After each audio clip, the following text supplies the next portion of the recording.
भारतीय जनता पक्षाचे पण लोक बोलतायत की दुबार मतदार आहेत, शिंदेचे लोक बोलतायत दुबार मतदार आहेत, अजित पवारांचे लोक म्हणतायत दुबार मतदार आहेत. अरे मग अडवलंय कोणी?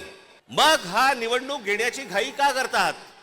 साधी गोष्ट आहे, मतदार याद्या साफ करा आणि मतदार याद्या साफ केल्यानंतर त्या पूर्ण पारदर्शक केल्यावरती मग जेव्हा निवडणुका होतील त्याच्यानंतर यश कोणाचं अपयश कोणाचं सगळ्या गोष्टी मान्य.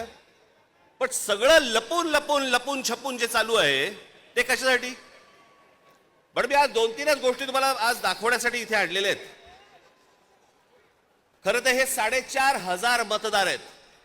4,500 4,500 मतदार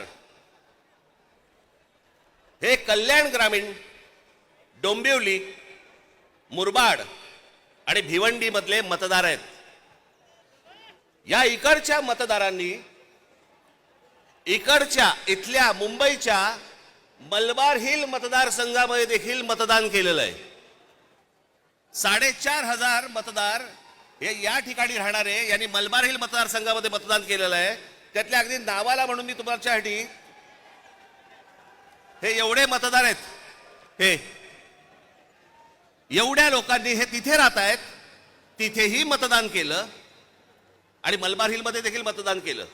ह्याच्यातली म्हणून मी आता जस्ट फक्त 3 नावं आणली. प्रभाकर तुकाराम पाटील, राम महादू भोईर आणि गजानन पुंडलिक भोईर ही त्यांची मतदार यादी आहे.